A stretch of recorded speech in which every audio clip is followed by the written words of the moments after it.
Combat experience has proven that a formation is a more effective tactical unit than a single aircraft. As a professional naval aviator, you must be able to control your aircraft with precise accuracy for flight in formation with other aircraft. This film will cover two-plane section parade formation maneuvers. These maneuvers include the running rendezvous, parade position, parade turns, introductory cross-under, 180-degree break-up and rendezvous, and lead change. The running rendezvous will save time and fuel when joining up after takeoff. If there is a left crosswind, the leader will line up on the right side of the runway. In a right crosswind, the leader will line up on the left side. If the wind is calm or straight down the runway, the leader will take the far side. After receiving a thumbs up from you and clearance from the tower, the leader starts his takeoff roll. When the leader is 500 feet down the runway, start your takeoff and follow him throughout the departure from the field.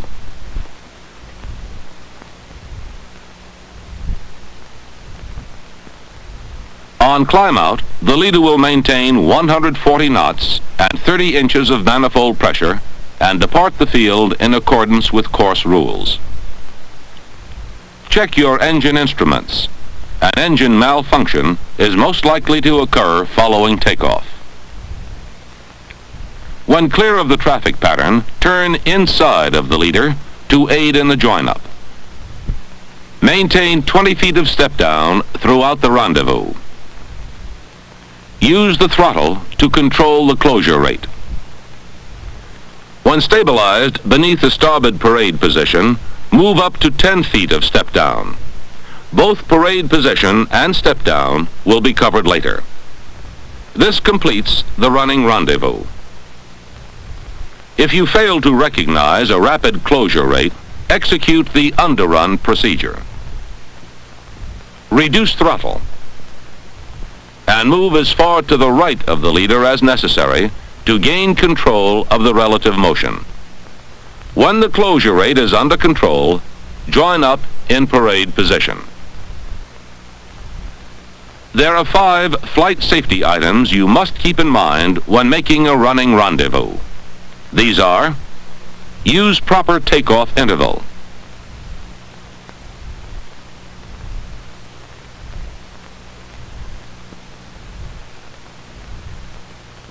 follow your leader,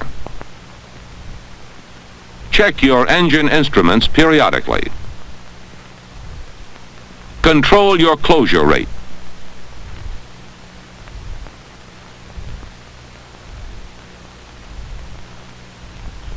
know and use the underrun procedure if necessary.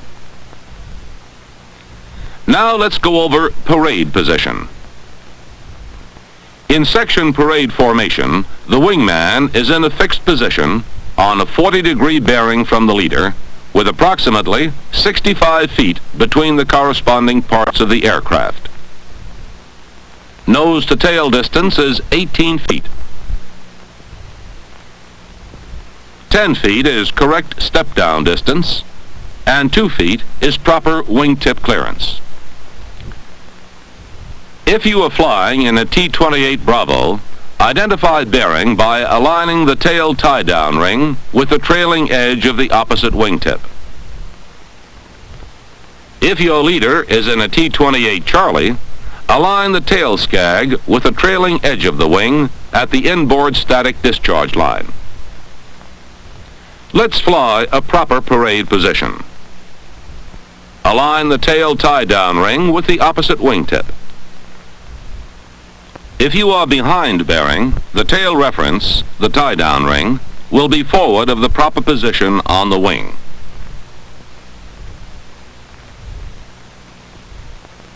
The bearing is controlled by power. Add power to get back on bearing.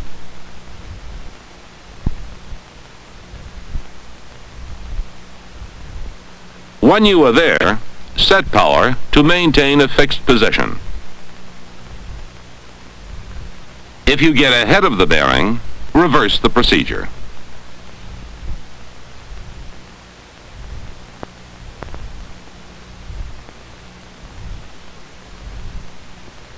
Measure step down between corresponding parts of the aircraft. If you are on the proper 40-degree bearing line and have 2 feet of wingtip clearance, your step down is 10 feet.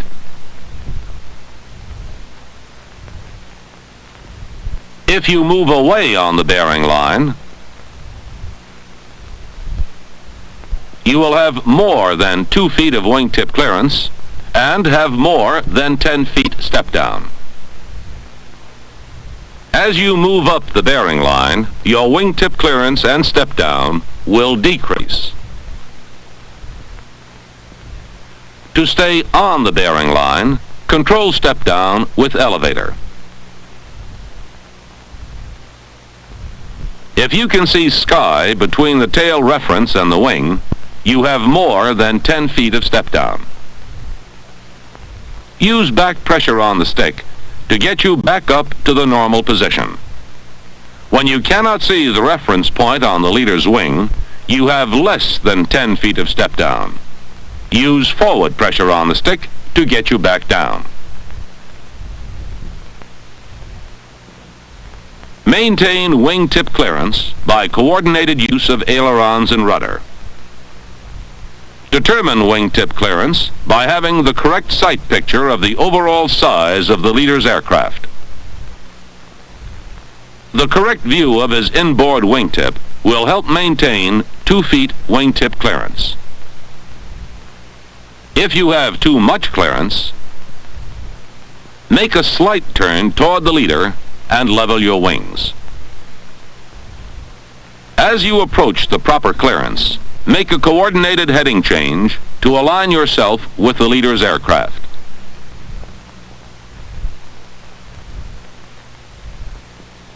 If your wingtip clearance is too close, make a slight turn away from the leader, level your wings, and when in the correct position, align yourself with the leader. Control nose to tail distance with power. You will be at the proper distance of 18 feet when you are on bearing and have the proper wingtip clearance and step down. If you fall behind, add power. When you reach the proper position, set power to maintain a fixed position. There are 4 flight safety items you should keep in mind when flying parade formation. Maintain proper clearance at all times. Keep your eyes on the leader, but do not stare. Periodically check the engine instruments and warning lights. And most important, keep the relative motion under control. In parade turns, you must exercise greater control of relative motion to maintain a fixed position. The leader always clears the area first. Now he gives the turn signal. He pauses momentarily and rolls into a 30-degree angle of bank. The roll is slow and at a constant rate, designed to reach the 30-degree angle of bank after 30 degrees of turn. The turn is for a minimum of 180 degrees. During the turn, the leader maintains altitude, angle of bank, and a constant throttle setting, making small, smooth corrections for any altitude loss or gain. He will start the roll out of the turn 30 degrees prior to the new heading.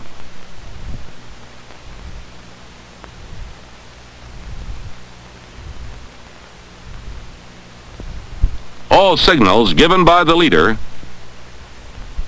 must be repeated by you.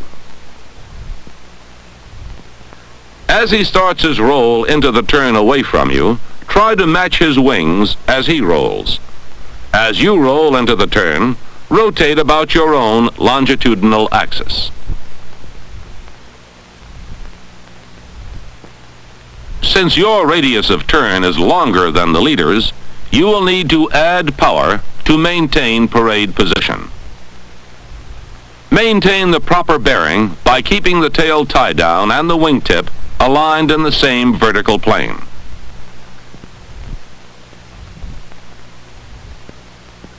Maintain proper step down by keeping the same amount of sky between the underside of the leader's fuselage and the horizon as in straight and level flight.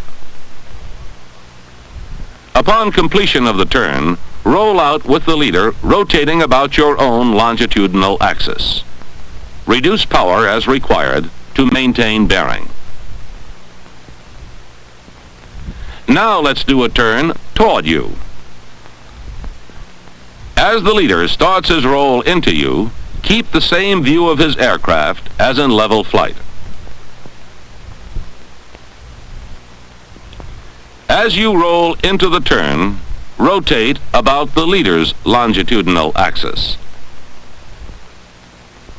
Since your radius of turn is shorter than his, in order to maintain step down, you will need to apply slight forward pressure on the stick. Simultaneously, reduce power to maintain bearing. To maintain the proper position in this turn, keep the same view of the leader's aircraft as in level flight. As the leader rolls out of the turn, rotate about the leader's longitudinal axis. Apply back pressure and add power to stay on bearing. Readjust power after you have stabilized straight and level flight. In parade turns, observe these 3 flight safety items. Maintain step down at all times. Use your controls in a coordinated fashion. And keep the relative motion under control. Use the introductory cross-under to change position from one side to the other. This keeps the formation flexible. The leader will clear the area and give you the cross-under signal.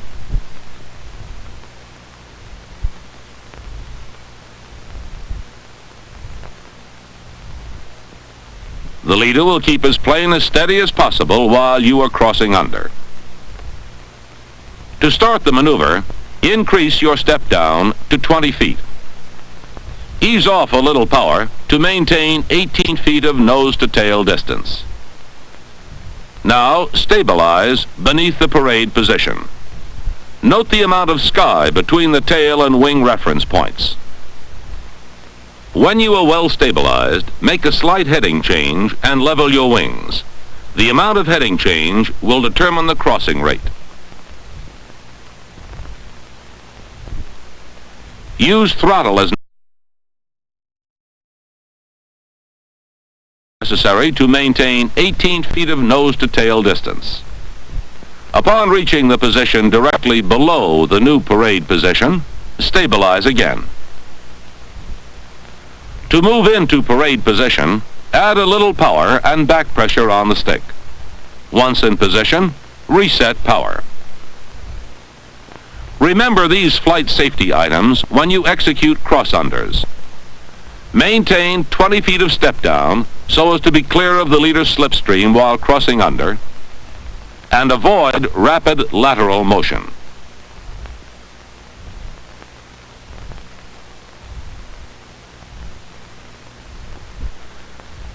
The 180-degree breakup and rendezvous establishes an interval between aircraft and provides practice in basic rendezvous principles. The sun should be anywhere on your left in the early morning or in the late afternoon. The leader breaks away in a 45-degree bank turn. Start your turn when the leader is 30 degrees ahead of your wingtip. Kiss off and break into 45 degrees of bank using the same rate of roll as the leader. Upon reaching the reciprocal heading, the leader will roll out smartly. Roll out of the brake turn in column with the leader with an interval of 800 to 1,000 feet. The leader will return to thumbs-up airspeed and brake altitude as quickly as possible. Attain thumbs-up airspeed and the leader's altitude or slightly above to avoid the leader's slipstream. When the leader has reached the proper airspeed and altitude, he will count 6 seconds and roll smartly into a left turn using 20 degrees of bank.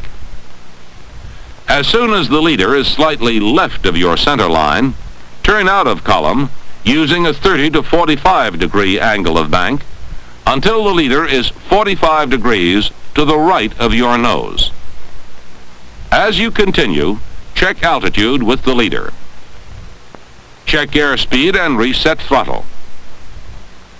Approximate the leader's angle of bank until you intercept the 240 degree rendezvous bearing.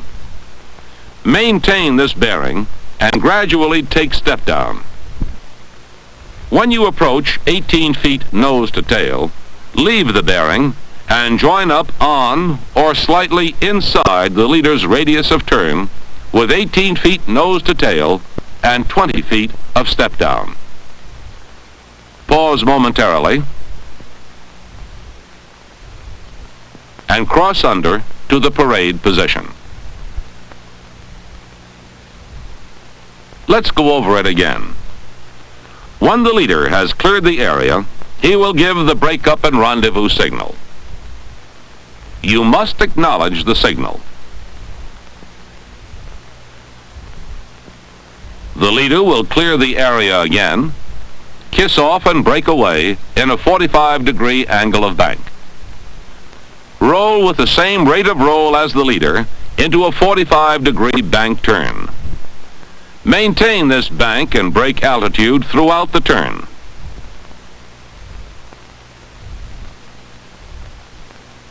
After turning 180 degrees, the leader will roll out smartly, adding power to regain thumbs-up airspeed and brake altitude.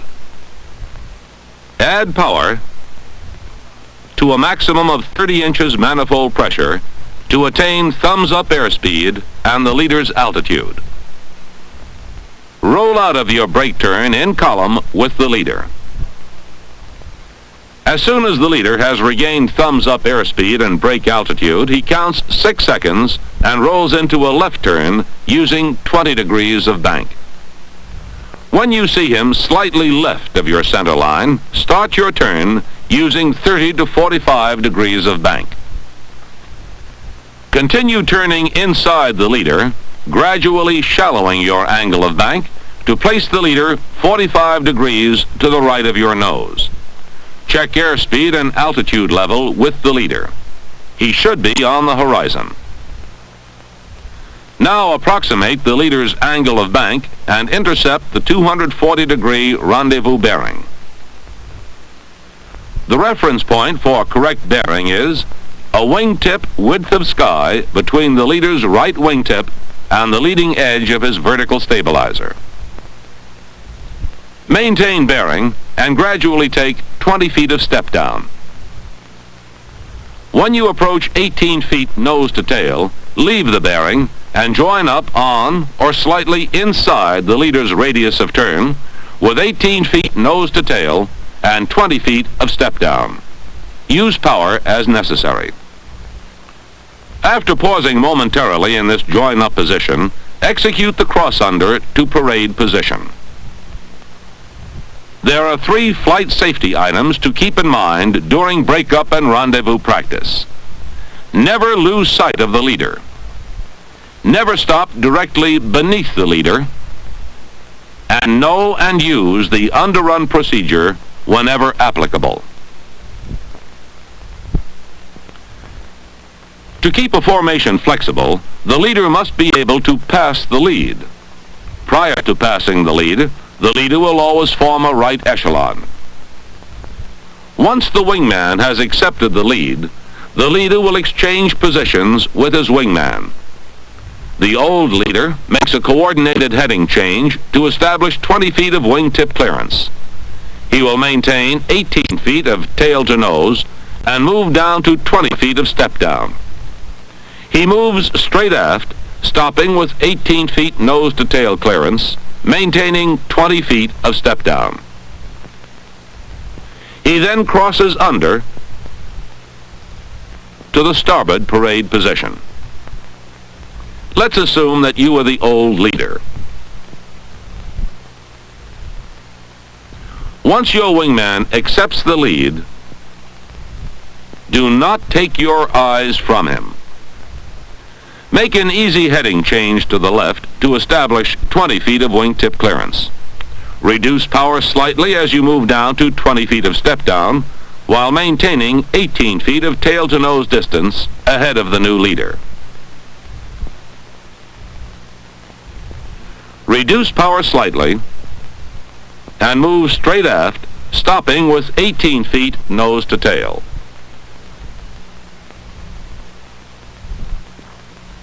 Add power to hold nose to tail and execute a cross under to the starboard parade position.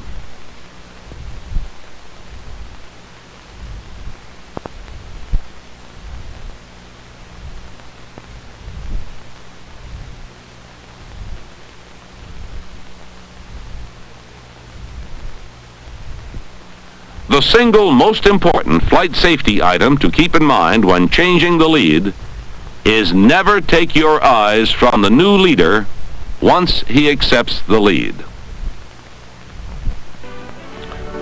The secret of good formation flying is teamwork. As leader, use steady, deliberate, smooth control movements for all maneuvers. As wingman, follow every move of your leader.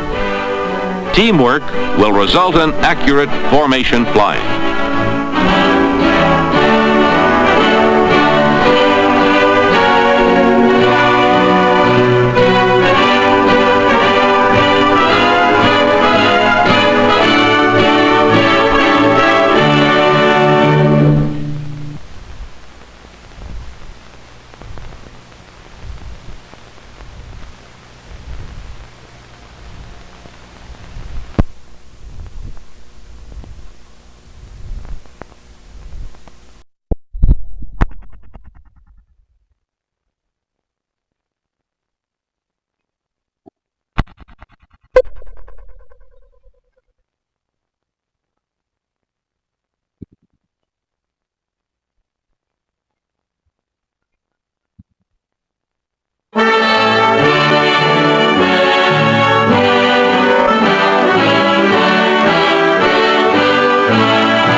The T-28 is a reliable aircraft which you can normally expect to get into the air and back on the ground safely. However, conditions may dictate that going over the side or bailout will be the only way to save your life. This bailout decision is yours to make and yours alone. Generally speaking, this decision of bailout may be due to emergency conditions such as extreme loss of control, engine failure at night over rough terrain, an uncontrollable fire, or other circumstances.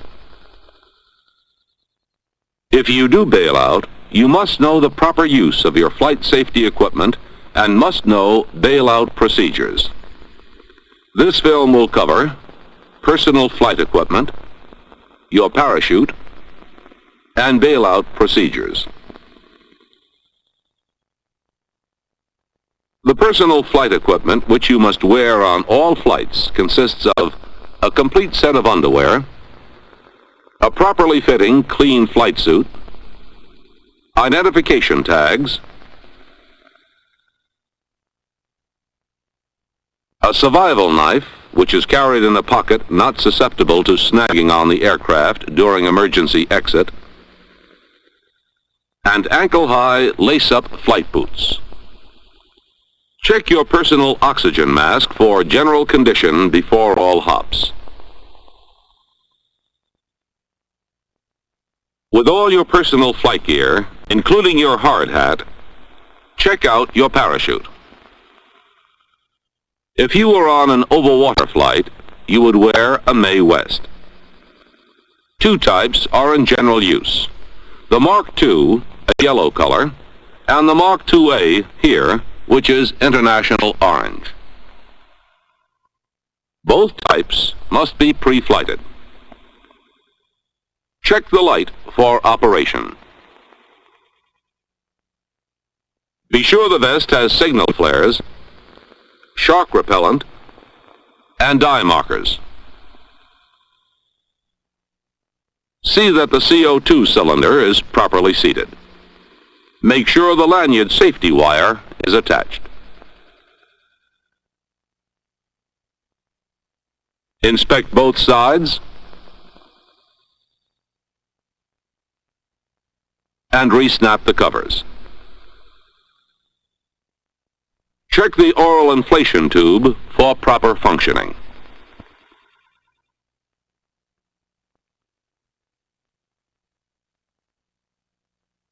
When checking out your parachute, inspect it for its condition. Check the elastic bands on the cover. See that the ripcord cable is free in its housing. Check pins for proper seating and the safety tie on the bottom pin. Button up the cover.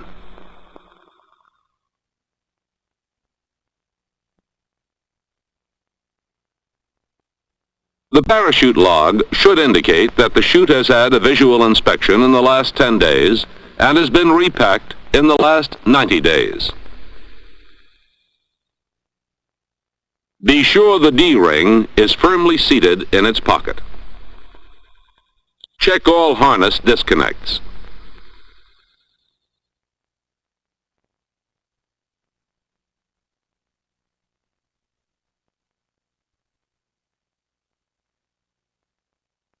Now let's go out to the T-28.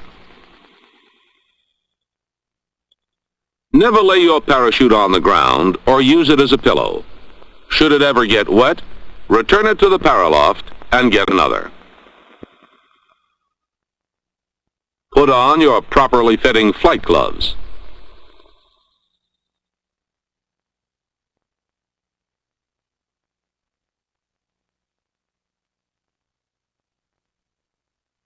After completing your pre-flight check of the aircraft, put on your parachute and make certain that the harness fits you snugly.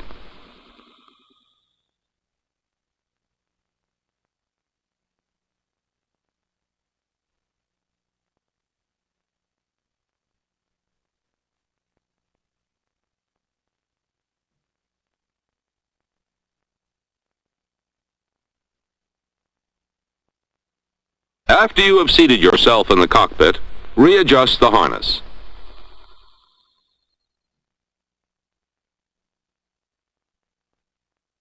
After starting the engine, put on the last item of personal flight equipment, your hard hat. Adjust the nape properly. Tighten the chin strap. Your visor must be down and clean. The hard hat will have one of several quick disconnect fittings for the oxygen mask. You are now ready to taxi.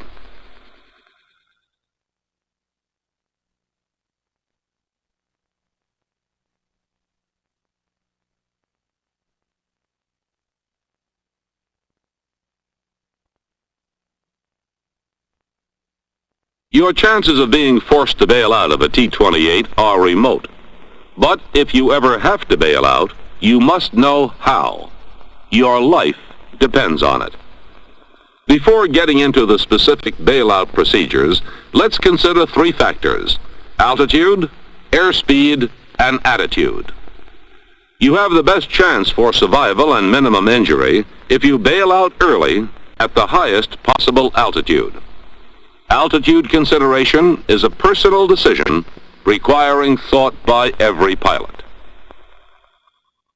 Optimum airspeed for bailout from the T-28 is 100 to 120 knots.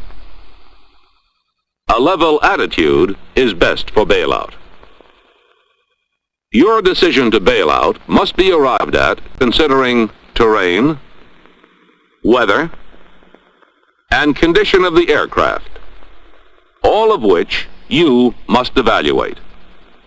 Once you have made the decision to leave your aircraft, go. A delay may mean your life.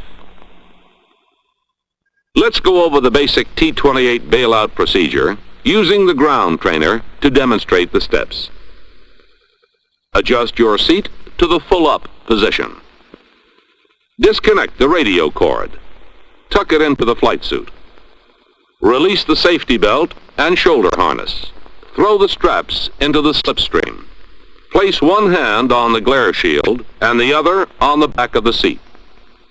Now, back into a crouching position as you turn to face the starboard wing.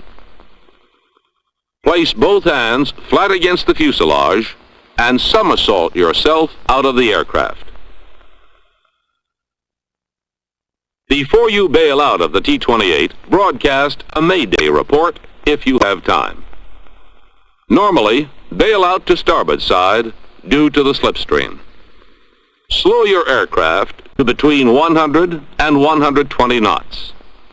Blow open the canopy. Trim for level flight and, if possible, head toward an uninhabited area. Raise your seat to the full-up position. Disconnect radio cords. Tuck them in your flight suit. If you have time, turn off the fuel, ignition, and DC power switches. Release your harness and go.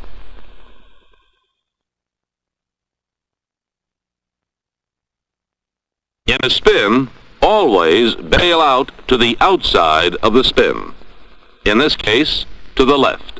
If the spin is inverted, gravity will pull you out of the cockpit when you release your safety belt. Bailout is your decision. When you know you have to go, go. Follow your bailout procedures, and you will have an excellent chance to remain alive.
The T-28, like all naval aircraft, has been test-proven as to performance and reliability. However, it is always within the realm of possibility that engine failure or other situations may occur, making it necessary for you to make an emergency landing. Under such emergencies, there are certain guidelines for handling the T-28. When coupled with good judgment, they will assure maximum safety for yourself and your aircraft. This film will show you what these guidelines are.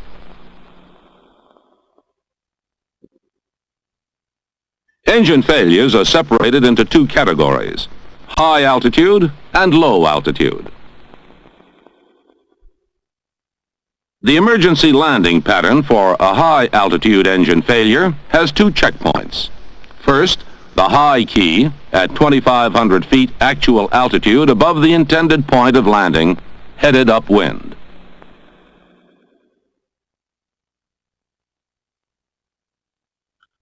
Second, low key at between 1,600 and 1,800 feet actual altitude, one wingtip distance abeam of the intended point of landing, headed downwind. Upon a high altitude engine failure, transition to a 130 knot descent. Check gear. Flaps and speed brake up, and cowl flaps closed. Turn toward a suitable field. Place mixture enrich and make a systematic check of the cockpit to determine the cause of the emergency. Attempt an air start if altitude permits. If unsuccessful, place prop control in full decrease. Make a forced landing report. Plan to arrive at high key with 2,500 feet of actual altitude. Airspeed 130 knots. At high key, start a 180-degree turn in either direction toward low key. Transition to the 110-knot descending attitude and begin the landing checklist.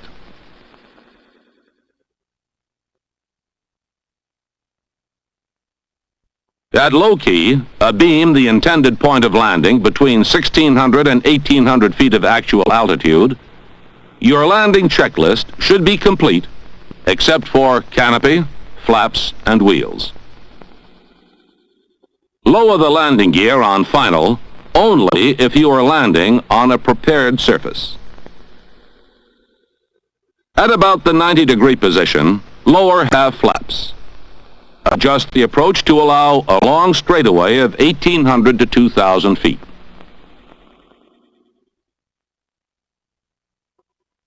Lower full flaps in the straightaway as necessary to hit the point of intended landing. Blow open the canopy and turn battery, gas, and mixture off prior to touchdown.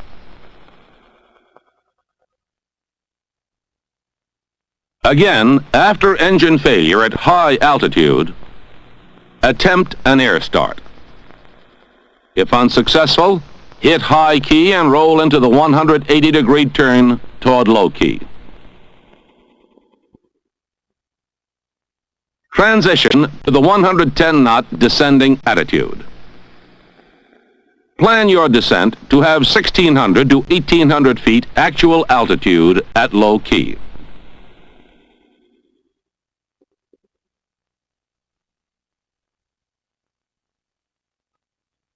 Your landing checklist should be complete except for canopy, wheels, and flaps. Lower 1/2 flaps at about the 90.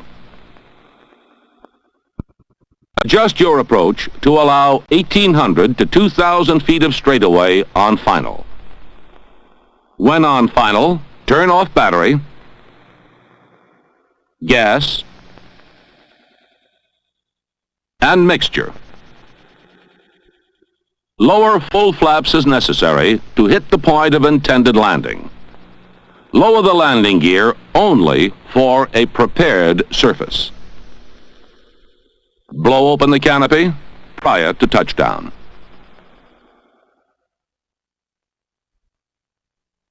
The prime consideration in handling a low-altitude engine failure is to maintain flying speed until contact with the ground. Your immediate reaction in this situation must be to assume a safe flight attitude and to retract the gear if it is not up. Choose the best available landing site governed by your speed and altitude. Check harness locked and, if time allows, make a forced landing report. Use flaps as necessary. Blow open the canopy and turn battery, gas, and mixture off prior to touchdown.